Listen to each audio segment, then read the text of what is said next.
Salut les amis et bienvenue dans notre épisode numéro 6 de notre série Ansible où nous allons étudier comment est-ce qu'on gère la configuration des fichiers ou comment la gestion des fichiers se passe avec Ansible de façon sommaire. Et nous allons également parler d'un concept très important à la fin qui est celui des tags avec Ansible. La minute peu. Si vous souhaitez acquérir ce beau t-shirt qui fait honneur à nos mamans et éventuellement à nos femmes, n'hésitez surtout pas à cliquer sur le lien Amazon que j'ai donné en commentaire, je veux dire en description. Il ne coûte que 13 $ partout dans le monde sur Amazon. So, n'hésitez pas à acheter pour faire plaisir, pour faire honneur à nos mamans, à nos femmes. Et voilà, soutenir également cette chaîne YouTube pour tous les contenus que nous partageons au quotidien. Merci. So, allons-y sur notre serveur et créons en utilisant la commande vim notre fichier default site.html. Ça, c'est en fait notre fichier HTML dans lequel on va écrire un petit code HTML qui va permettre qu'on vérifie sur Internet si nous avons effectivement effectué des copies sur nos différents serveurs avec Ansible. So, c'est en fait ce fichier HTML qu'on va copier sur les différents serveurs et on verra comment accéder à travers Internet en utilisant les hostnames. So, c'est vraiment un truc basique. Hein? On va écrire un truc basique, doctype HTML. On va donner le head. Dans le head, on va donner un title, Welcome to Apache, c'est-à-dire bienvenue sur Apache. Et dans le body, on va simplement donner quelques paragraphes, quelques lignes, ok, H1, on va donner Welcome to Apache et on va donner un paragraphe. If you can see this page, Apache has been successfully installed and configured. Et on va fermer le body et on va fermer notre code HTML et enregistrer. WQ, point d'exclamation après 2 points. Vous le savez déjà, j'en ai parlé longtemps dans les précédents épisodes. Et puis par la suite, on va vim à l'intérieur de notre configuration file. Et on va également ici réviser ce que j'ai fait off camera. Donc, first play, first update. La plupart des parties de ce code ont été écrites dans l'épisode précédent. Allez-y le regarder dans l'épisode précédent de cette série. So, on a pris task, ok, pour host all. Et on va install update pour Debian. Et on va définir le tags always. J'expliquerai plus ce que c'est que les tags d'ici la fin de cette vidéo. On va utiliser le module apt pour upgrade tout ce qu'on a comme serveur Debian en serveur cible, ok, le serveur Ubuntu et bien d'autres. Et on va faire update cache yes when Ansible OS family equal to Debian, ok, c'est-à-dire quand c'est Debian. On effectue la commande. Ignore error, yes. Ça, c'est juste au cas où il y a des petites erreurs qui veulent bloquer le truc. Je demande à ce que ça saute ça. Ça ne bloque pas mon programme. Ensuite, on a name, install, update, on redapt, tags, always, DNF. C'est le module qu'on utilise. Update only, yes. Update cache, yes. When Ansible OS family equal or equivalent to Red Hat. Donc, pour tous les serveurs Red Hat, de flavor Red Hat, on doit exécuter cet update et ensuite error, ignore error également, yes. Donc, on va descendre un peu. Second play for web server installation, ok. So, la prochaine tâche dans le second play, c'est install HTTPD on different server. Host, ici, c'est all, become true. Ignore error, yes. Donc, que notre code ne soit pas arrêté par une erreur quelconque, qu'il aille jusqu'à la fin si jamais il y a des erreurs. Task, ok. Name, install HTTPD and PHP on Docker server. Donc, on va installer HTTPD et PHP sur les serveurs Docker. Le tags qu'on va utiliser pour ceux-ci, c'est Apache 2, Ubuntu. On va utiliser le module apt, name par la suite et on va donner les noms, ok, Apache 2 Et voilà, lib apache to mode PHP. Et le state, ça sera présent. OK? So, ce sont les différentes applications qu'on va installer. OK? Web Server Application et autres. Ensuite, on a name install HTTPD on Alma Linux. OK? Sur Alma Linux, c'est HTTPD qu'on installe, c'est pas Apache. Vu que c'est le même flavor que CentOS que vous avez connu. Donc, on utilise le module DNF. Le name, c'est HTTPD. On installe PHP également. Le state, c'est présent. When Ansible OS family equal reload. Name, copy default HTML5 for site. Tags, on va mettre Apache, Apache2 et HTTPD. Le module qu'on utilise, c'est copy. Et on va définir maintenant ici la source. Ici, c'est important. C'est l'objet de cette vidéo. Et dest signifie destination. C'est la destination dans les serveurs cibles où on va aller coller notre contenu. OK?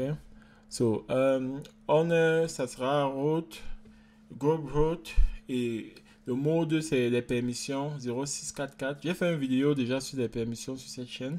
Dites-moi en commentaire si vous souhaiterez que je partage le lien avec vous pour mieux comprendre tous ces détails. Donc, owner, le groupe doit être root pour plus de sécurité.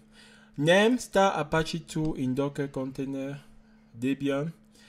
Et tags Apache2, Debian Docker, command Apache2 CTS star, ax pour argument, create argument, var run Apache2, Apache2.pid. Donc ça, ce sont les requirements avec les containers, ok? When Ansible OS family equivalent to Debian. So, par la suite, on va faire name, star and enable HTTPD on Alma Linux, non-docker, ok? So, ça c'est uniquement sur Alma Linux. Donc, on aura les deux tags HTTPD et Red Hat. On a les modules service, name HTTPD, state started, enable true. When Ansible OS family is Red Hat, ok? So, une fois que ceci est fait, si vous avez des questions, faites-moi savoir en commentaire. On va enregistrer avec 2.wq. Dites-moi en commentaire si vous avez des questions et je me ferai un plaisir de vous répondre, ok? So, on va faire maintenant aussi Ansible Playbook. On va run le check mode, ok? Dash check. Ansible Playbook, le nom de notre YAML file et dash check pour voir si, pour vérifier si, pour checker s'il n'y a pas des erreurs dans notre playbook. Ok, j'ai longuement parlé de ceci dans l'introduction au playbook. So, faites-moi savoir si vous avez des incompréhensions. Je vous inviterai déjà à regarder cet épisode précédent sur l'introduction des playbooks. So, vous voyez, j'ai lancé l'exécution. La première phase, getting facts, tout est ok. Task install update Debian, skipping sur le premier parce que c'est déjà installé et change sur les deux autres. Install update Red Hat, on est bon. Install Apache HTTPD on different server, on est bon. Install HTTPD and PHP on Docker server, on est bon. Pareil pour sur Alma Linux. Après, on a la copie qui a été effectuée, comme vous pouvez le voir. Voilà. So, quand on va aller un peu plus en bas tout à l'heure, vous verrez que tout a été effectué avec succès, évidemment. Parce que notre programme, il est clean. Notre code, il est clean. OK? So, vous pouvez prendre une minute pour regarder encore les différentes étapes. Donc, on a d'abord eu le task, qui signifie tâche en français, Gathering Fact, qui s'est passé avec succès. Install Update Debian, qui s'est passé également avec succès, brio. Quand vous voyez skipping, ça veut dire que c'était déjà installé. Ok? Donc, quand c'est déjà installé, voilà. Ça va juste dire skipping, ça va passer au-dessus. Ou bien, ce n'était pas la cible. Voilà. Ou bien, ce n'était pas la cible. Voilà. Parce que vous voyez, les trucs qui concernent Debian, c'est uniquement sur les serveurs Debian que ça va cibler. Ce qui concerne Red Hat, c'est uniquement les serveurs Red Hat que ça ciblera. Donc, c'est un peu à quoi servait le when argument qu'on a introduit tout à l'heure et dont je vous parlais. Ok? Donc, c'est un peu ça. On va descendre un peu plus en bas.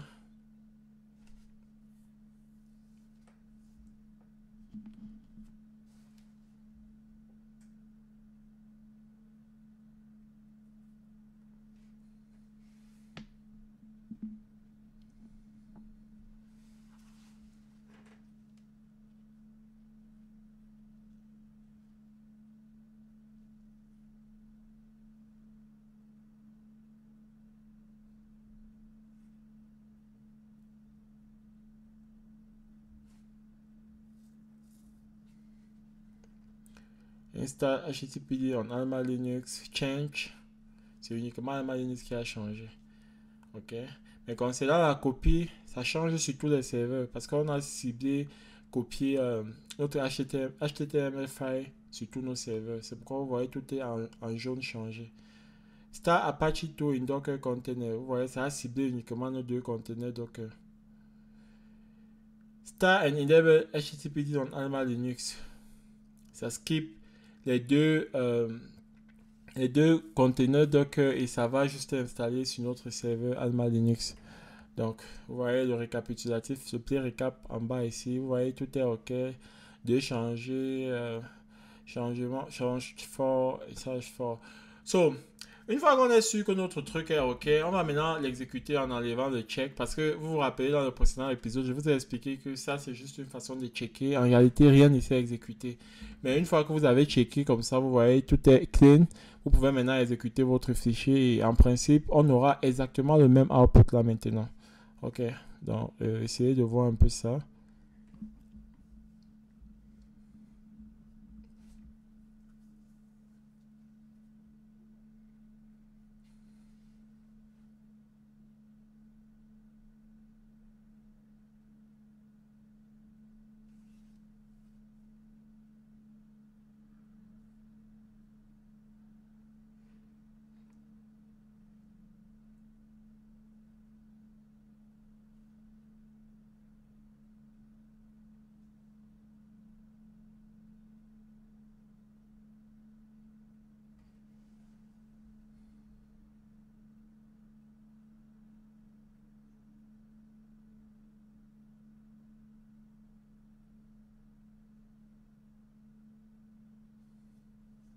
Vous voyez, donc c'est exactement le même output que nous avons eu. Donc, là présentement, on va checker un peu notre hostname. Ok, c'est ça notre hostname sur notre serveur Linux. Comme vous pouvez voir à droite, on est sur le serveur Linux. Donc, on va copier ce hostname-ci et on va aller sur Internet, sur notre browser ou notre navigateur préféré.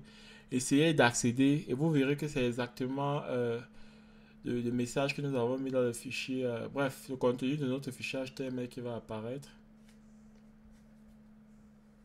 Welcome to Apache. If you can see this page, Apache has been successfully installed and configured. Magnifique. Donc, on va faire pareil. Je vais prendre un peu avec un conteneur. On va aller un peu dans un conteneur. On va essayer de regarder le port sur lequel j'avais exposé le conteneur. Et on va venir également tester. Et vous verrez, ça sera clean.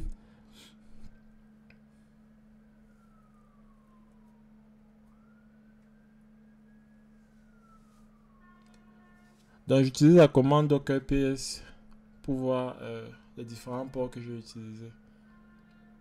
Donc, pour Ubuntu 2, le serveur d'Ubuntu 2, le port sur lequel j'ai exposé, c'est 401 en externe. So, je vais aller ajouter ce 401 sur le hostname précédent. Et vous verrez qu'on aura le même message. Ce qui justifie le fait que nous avons installé avec succès, nous avons copié avec succès également notre code index d'HTML dans ce serveur en utilisant Ansible. Donc c'est simplement magnifique. Il y a plein de trucs dans le file configuration qu'on peut faire, notamment ajouter des lignes, supprimer des lignes. Je vous inviterai encore à la documentation que j'ai donnée à l'épisode précédent. Allez regarder les épisodes précédents si vous ne l'avez pas encore fait. Donc là, je vais faire Ansible playbook -list tag configuration file. Et vous voyez, j'aurai tous les tags que j'ai eu à ajouter dans mon configuration file. Les tags, c'est quoi? Les tags sont en quelque sorte les keywords ou encore les mots qu'on ajoute sur notre code dans des sections précises afin de pouvoir les citer pour exécuter les sections dans lesquelles ces mots-là ont été utilisés dans notre programme. Ok? Donc, si mon explication n'est pas assez claire, faites-moi savoir en commentaire. Donc, je peux par exemple dire ici Ansible playbook -tag always configuration file.yaml -check. Et vous verrez que c'est uniquement les sections de notre programme qui avaient le tag always qui vont être exécutées là tout de suite. les sections sur lesquelles je n'avais pas mis de tag always ne s'exécuteront pas. Ok, donc c'est un peu comme ça que les tags fonctionnent. Vous voyez. Donc on va prendre un autre exemple. On va essayer de cibler autre chose. Là j'utilise juste le -check parce que je ne veux pas les exécuter en réalité. Je vous montre juste. Là j'utilise maintenant HTTPD et vous verrez les outputs correspondent à tous ceux qui ont les tags HTTPD attachés à eux. Ok, toutes les sections, tous les tasks qui ont eu HTTPD comme tag attachés à elles vont s'exécuter là tout de suite. Ok, donc c'est ça. Les tags, c'est vraiment puissant et c'est un concept que vous devez savoir si vous travaillez avec Ansible. Ça pourra vous être utile quelquefois. D'accord? Donc, on va ajouter par exemple un autre tag, disons Yannick, ici, au niveau des pre-tasks. Et je vais exécuter à nouveau et je vais appeler maintenant le tag Yannick. Et vous verrez ce qui va se passer. En principe, c'est uniquement la section task qui a la section qui a le tag Yannick qui s'exécute dans ce cas. Ok? So, c'est simplement magnifique, mais c'est ça Ansible, sa puissance, ses options et tout. Et on est presque à la fin de cette série, mais il y a encore plein de merveilleuses choses que vous allez apprendre dans cette série. Donc si vous n'êtes pas abonné à cette chaîne déjà, je vous prie de vous abonner. Et en prédiction, je suis presque sûr que vous allez apprendre énormément. Vous avez la possibilité de citer plusieurs tags en même temps en utilisant les guillemets, comme vous voyez, je fais maintenant. Je peux combiner Yannick et HTTPD par exemple. Et ça va aller dans mon programme chercher les tasks sur lesquels j'ai ajouté ces deux tags-là. Ok? Et puis, c'est ces tâches-là qui vont s'exécuter. Ou encore tasks, comme on dit en anglais. Ok? Donc, c'est simplement magnifique le principe des tags qui était en fait la deuxième partie de notre tutoriel. Ok. So, maintenant, on va aller faire Git Status et vous verrez qu'on a quelques modifications qu'on a apportées dans notre dossier tutoriel sur Ansible. So, c'est ça qui apparaît en rouge. Je vous ai expliqué déjà comment GitHub Mash, comment on travaille en local, on enregistre automatiquement à travers les différentes lignes de commande git add, git commit et git origin push. So, c'est ce qu'on va faire pour mettre notre dossier de tutoriel sur GitHub à jour. Ok, donc on a fait git add espace point déjà pour ajouter les modifications. Ensuite on fait git commit -m et entre les guillemets on donne une petite description sur ce que nous avons eu à modifier durant cette vidéo.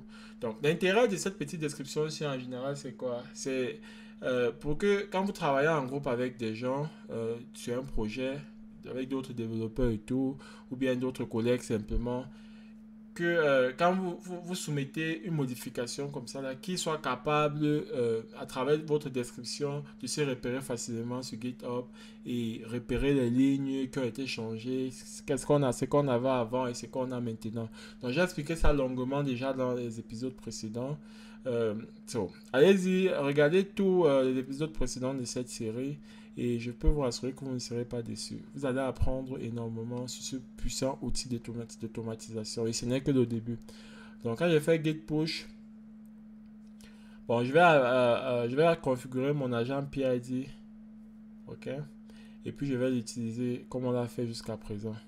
Et puis quand je vais aller en ligne sur GitHub et rafraîchir ma page, vous verrez qu'il y a un commit qui a été effectué juste il y a cela quelques secondes ou quelques minutes.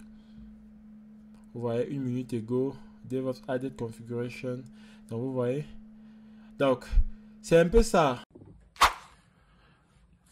Merci d'avoir regardé cet épisode jusqu'à la fin. Je vais vous inviter une fois de plus à laisser un pouce bleu et à vous abonner si vous ne l'êtes pas encore.